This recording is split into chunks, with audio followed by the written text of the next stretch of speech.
Tarsus şehir mezarlığının girişinde yer alan bu anıt, Çukurova'da Fransız işgaline karşı mücadele ederken hayatını kaybeden Türkistanlılar adına dikilmiştir ve milli mücadelenin farklı bir yönünü ortaya koymaktadır. İşte belgeselimizde o şanlı mücadele döneminin çok fazla bilinmeyen bir cephesini gözler önüne sereceğiz. Türkistan Türklerinin milli mücadele döneminde Türkiye ile ilişkileri. Atatürk yolbaşçımız, göstermiş yollarını ustadımız. Bayrağımız, şanımız, tez köpeysin kanımız daim ileri.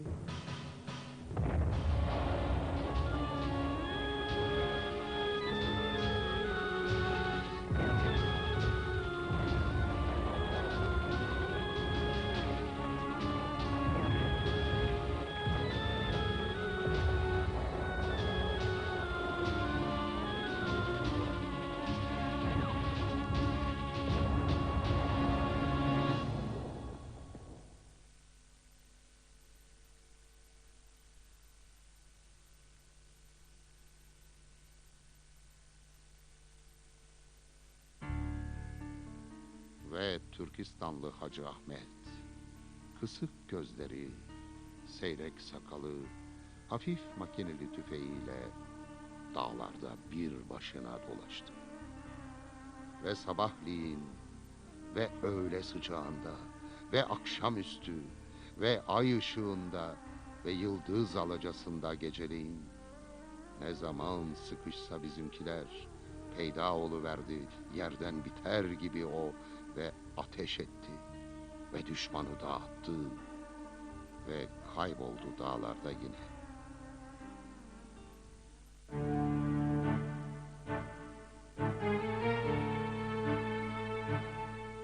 Burası Tarsus yakınlarında bulunan Kavaklıhan bölgesidir. Bu bölgede yapılan 1. ve 2. Kavaklıhan savaşları Çukurova milli mücadelesinin en önemli dönüm noktalarından biri olmuştur denilebilir. 11 Nisan 1920 tarihinde meydana gelen 1. Kavaklıhan Muharebesi'nde Kuvayi Milliye'nin elde ettiği başarı Fransız işgal güçleri üzerinde derin bir şaşkınlık uyandırmıştı. Bunun üzerine daha büyük hazırlıklar yapmışlar, hem asker hem de teçhizat sayısını arttırarak yeniden saldırıya geçmişlerdir. İşgal güçleri ağır silahlarla, tanklar ve uçaklarla desteklenmektedirler. Fransızların esas amacı, birincisinde olduğu gibi bu hattı aşarak Pozantı'da mahsur kalan birliklerine yardım etmek ve Verdun savunması kahramanı binbaşı Menil'i kurtarmaktır. 17-18 Mayıs tarihinde tekrar Tarsus'ta yola çıkan sayıları 3000 ila 4000 civarındaki Fransız güçleri yine buraya geldiler. 19, 20, 21 Mayıs tarihlerinde bir büyük savaş yine burada yaşandı. Muharebenin başlamasıyla birlikte işgal kuvvetleri sahip oldukları asker ve silah üstünlüğüyle Kuvayi Milliye'ye ağır tahribat vermeye başlamışlardır. Bir müddet sonra savaş son derece kritik bir aşamaya girer. Fransızlar milli kuvvetleri kuşatmaya başlarlar. Bu sırada en zor durumda kalanlardan birisi Çukurova milli mücadelesinin önde gelen isimlerinden Damar Arıkoğlu'nun da içinde bulunduğu büyük bir Kuvayi Milliye grubudur. Tam ümitler tükenmek üzereyken beklenmedik bir olay meydana gelir. O sırada bunların hemen yan tarafında, Fransızların yan tarafından bir makine tüfek başlıyor çalışmaya. Ve Fransızlar hallaç pamuğu gibi atıyor. İsmail Ferahin Bey'in yazdığına göre ya Fransızlar topları kestiler. Süvariler kaçtı. Tanklar geri döndü, geri gitti. Şimdi Fransızlar derlendiler, toplantılar. Dürbünle bakıyorum, çekilecekler. Bu nasıl oldu? O arada bir adam çıktı. Eli kolunu sallayarak elinde bir otomatik geliyor, bu Hacı Yoldaş. Evet, Hacı ondan sonra işte bu harbi kazandırtıyor yani. Damar Arıkoğlu da hatıralarında olayı şu cümlelerle anlatmaktadır. Ortalık bir anda ana baba gününe dönmüştü. Hızır gibi sağ cenahımızda imdada yetişen bir makineli tüfek tam manasıyla ölüm yağmuru halinde düşmana ateş açtı. Şaşıran, neye uğradığını bilmeyen, ummadığı bu ateş karşısında düşmanın hendeyi dolduran efradı bir anda yok oldu. Nereden geldiği ve kimin kullandığı bilinmeyen makineliği kullananın Türkistanlı Hacı Yoldaş olduğunu öğrendik. Damar Arıkoğlu, Hacı Yoldaş'la ilgili olarak daha sonra karşılık beklemeden savaşımızda iştirak eden ve her girdiği savaşta çok büyük hizmetlerde bulunan biri notunu düşmektedir. Bir tek kişi. Meğer Hacı Yoldaş 4 gün sürdü ikinci Kavaklıhan Muharebesi. İşitmiş ki Kavaklıhan'da bir şey var. Düşmanın şeyine karşı aman bizim mücahitlere yardıma gideyim. Tek başına derelerden sığına sığına gelmiş. Yolun oraya geldiği zaman görmüş ki tanklar geliyor. Sığınmış oraya bir taşın arkasına. Tanklar gelip de o mayın zannedince geriye daha bindirmeden ateşi açmış otomatik. Şimdi diyeceğim asıl nokta ilk şeyi, başarıyı sağlayan yani tankların geri dönmesini sağlayan Hacı Yoldaş'tır. Evet, bu savaşın bitiminde Fransızlar 300'ü aşkın ölü bırakmışlardı. Yüzlerce tüfek ve top yerine kalmıştı ve Milli Kuvvetler müthiş bir başarı aldılar. Fransızlar bu yenilgiyle birlikte verdikleri ağır zayiatın yanı sıra Menil ve taburunu kurtarabilme ümitlerini de kaybederler. Zaten çok geçmeden 1. Dünya Savaşı'nda Alman ordularına karşı gösterdiği direnişle Verdun kahramanı unvanını alan Menil, taburuyla birlikte Gülek Boğazı civarında bir avuç Kuvayi Milliyeci tarafından esir alınacaktır.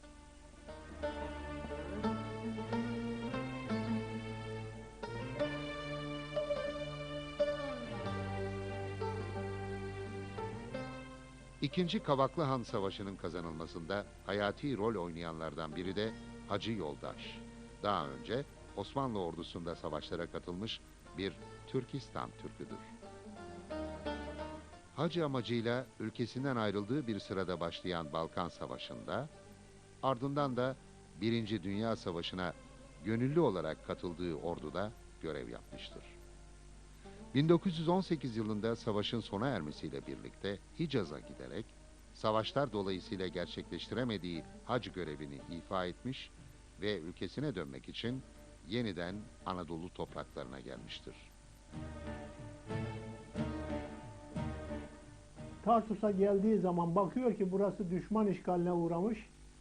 Arkadaşlarına diyor ki ben burada kalıp bunlara yardım edeceğim diyor.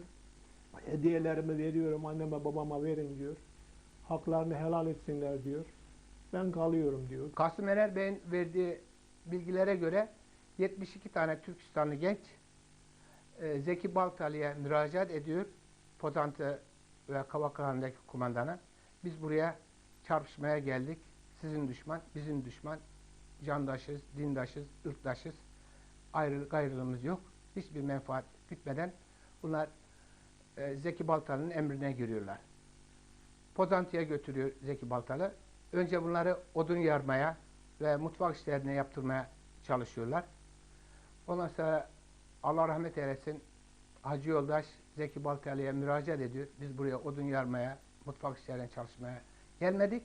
Biz düşmana karşı savaşmaya geldik diyor. Böylece Hacı Yoldaş'ın efsane haline geleceği Kuvayi Milliye günleri başlar. O, özellikle makineli tüfek kullanmada büyük maharet sahibidir. Buharalı Hacı Yoldaş çok iyi bir savaşçı ve aynı zamanda o devirde makineli tüfeği çok ustalıkla kullanan bir kimse. Bu bakımdan savaşlarda çok büyük yararlılığı görülüyor. Çukurova Milli Mücadelesi'ne katılan Türkistanlı Kuvayi Milliyecilerin sembol ismi Hacı Yoldaş, Kavaklıhan Savaşı dışında Çukurova bölgesindeki birçok muharebeye daha katılır. Çete savaşları verir. Sonunda Tarsus yakınlarında Fransızlarla yapılan bir çatışmada ağır bir yara alır.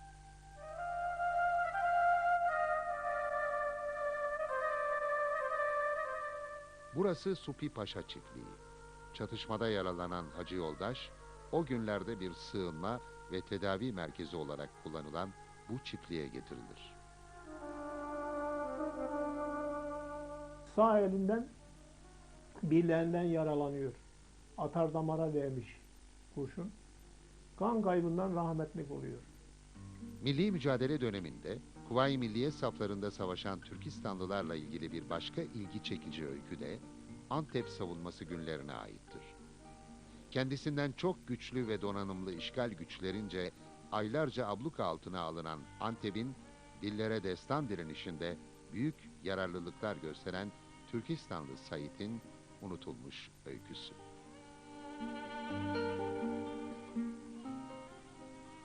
Şu anda Gaziantep'in eski çarşısındayız. Çarşıda Anadolu'nun birçok yerinde olduğu gibi çeşitli ürünlerin yan yana satıldığı birçok dükkan bulunmaktadır. Ancak bunlardan birinin dışarıdan bakıldığında herhangi bir iş yeri olarak görülen bu kuyumcu dükkanının çok farklı bir özelliği vardır. Bu küçük dükkan, Birinci Dünya Savaşı öncesi Antep'e yerleşen Mehmet Said adlı bir Uygur Türk'üne aittir. Ve şehirde kuyumculuk sanatının yaygınlaşmasında çok önemli bir rolü olmuştur. Geldiği zaman babam çok genç delikanlı ve Antep'te dedemle beraber kuyumculuk yapıyorlar. Mesleğin püf noktalarını o zaman Ermeniler bilirlermiş. Göstermezlermiş onlar mesleğin püf noktalarını. Tek Müslüman, Türk, dedemle babam kuyumculuğa başlıyor. Onun için yakın zamana kadar, babam ölünceye kadar kuyumcular piri, kuyumcular şeyhi, öyle tabir ederlerdi. İlk kuyumculuğu o başlatmış Antep'te. Antep'te kuyumculuktaki maharetiyle büyük ün kazanan Mehmet Said, şehirde Türkistanlı Said olarak tanınmaktadır. Babasıyla birlikte gösterdiği ustalık sonucu, kuyumculuk sanatının Türkler arasında yaygınlaşmasına büyük katkısı olur. Fakat şehrin Fransızlar tarafından işgal edilmesi üzerine Türkistanlı Said, tereddüt etmeden kuyumculuğu bırakır ve Kuvayi Milliye saflarına katılır.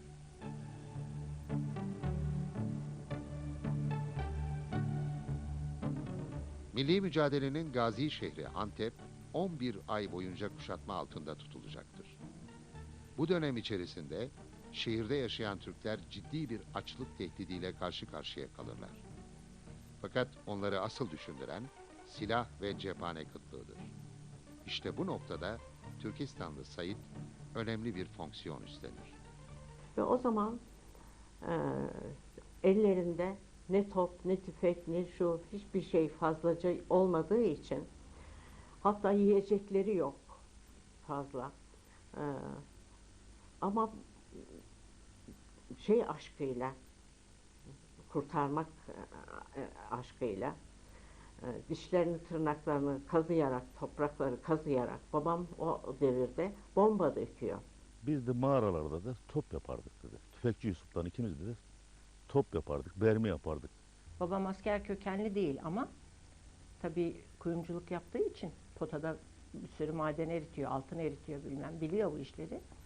Ona da bir görev veriyorlar. Bir mağarada atılan şeyleri, onlara atılan bombaları, şarapnelleri toplayıp onları eritip bomba yapacaksın diyorlar. Babam hiç bilmiyor bunu.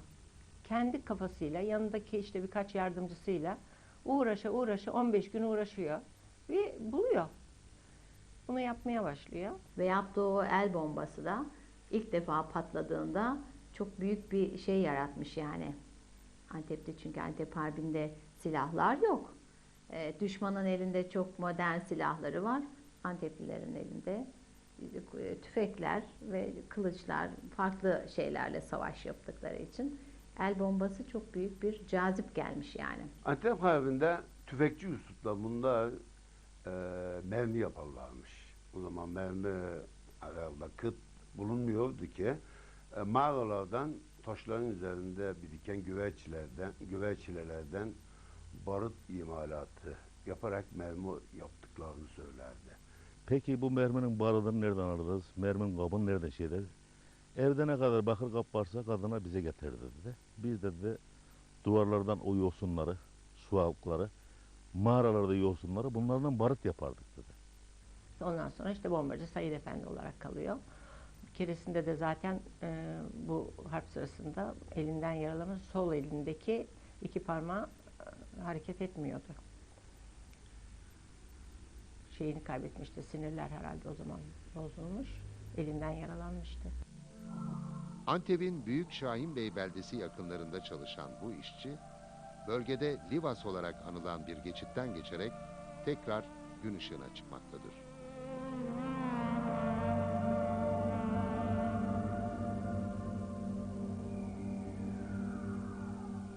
Bölgede bu tip pek çok geçit ve mağara bulunmaktadır ve bunlar Antep savunması sırasında hayati fonksiyon ifa etmişlerdir.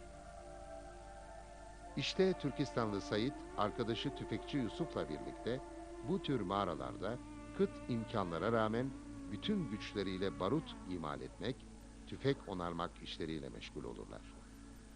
Türkistanlı ailesinin diğer fertleri de boş durmazlar. Tüm Antepliler gibi Kuvayi Milliyecilere yardıma koşarlar. Ailenin bir ferdi bu sırada hayatını kaybeder. O yıllarda annem de mum döküyor.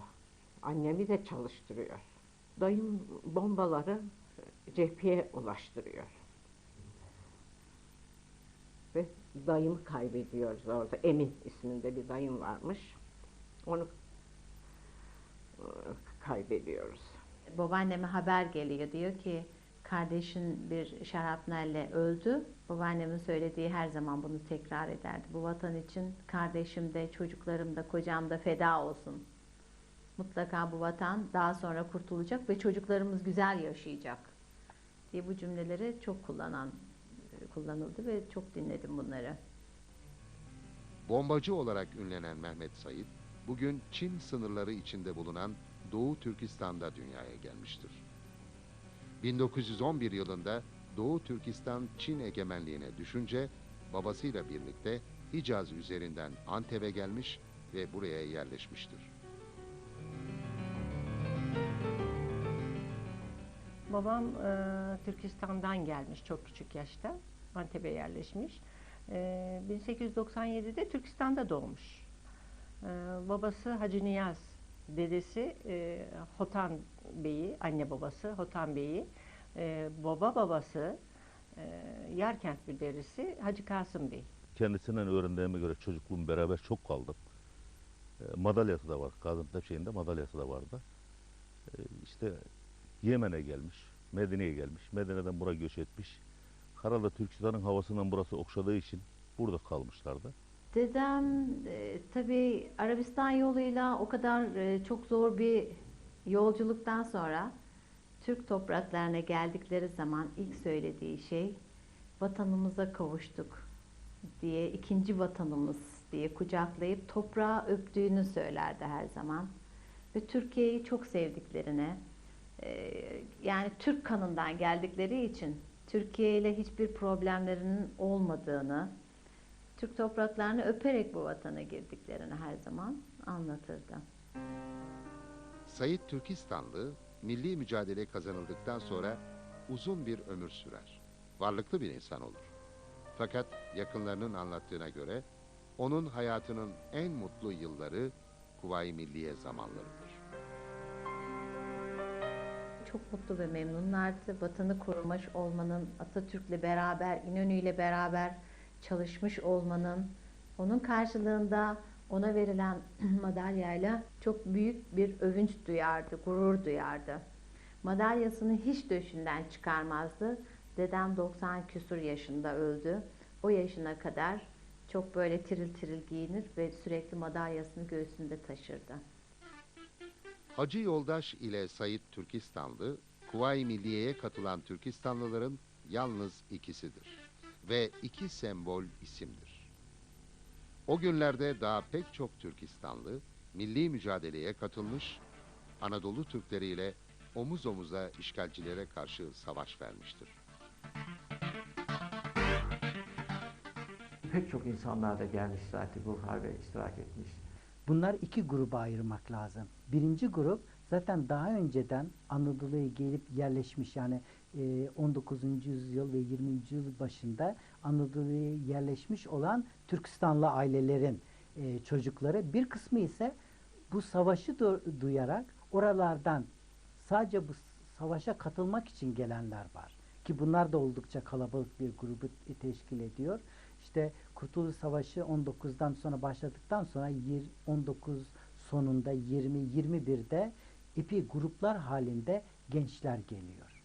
Bunlardan işte bazılarının isimleri söyleniyor, biliniyor, bazıları bilinmiyor. Mesela hiç adı geçmeyen bizim burada çaycılık yapardı. Buharalı Mehmet amca diye biri vardı. Kendisi milli mücadeleye bizzat, yani kişisel olarak katılmıştır.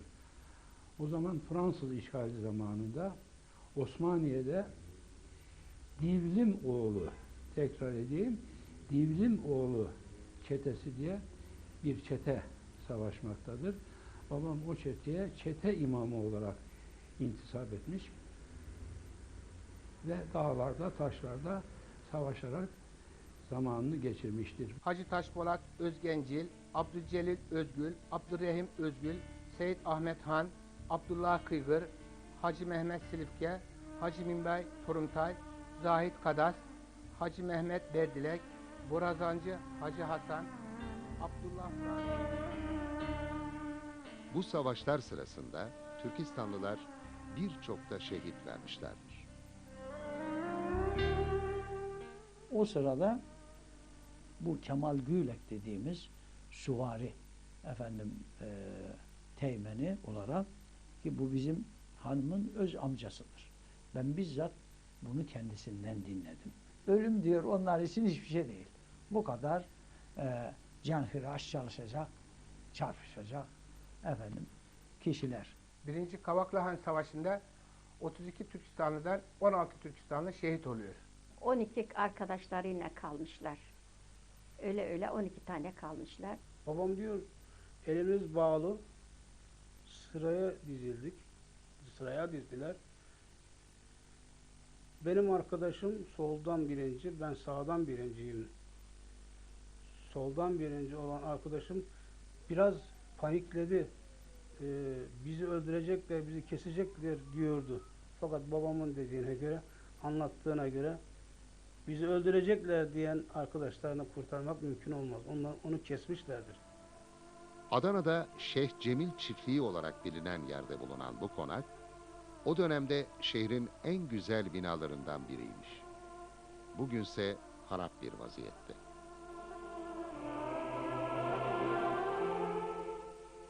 Konağın sahibi Şeyh Cemil, Adana Milli Mücadelesi'nde özellikle kaçkaç olarak bilinen sivil halkın Fransız ve Ermeni teftişinden kaçış günlerinde çok önemli bir görev ifa etmiştir. Şeyh Cemil'in karargahına bu Adana'nın Oba diye bir yer var. Orada Şeyh Cemil'in karargahı olarak çeteler oraya geliyor. Oradan ihtiyaçlarını alıp gidiyorlar. Bir yerde sabit bir ordu gibi değil. 20 çete bu tarafta, 20 çete öte yanda, 15 çete öte yanda, 50 çete öte yanda. Şeyh Cemil Çiftliği'nin bir başka önemli özelliği de burada görev yapan Kuvayi Milliyecilerin önemli bir kısmının Türkistanlı olmasıdır.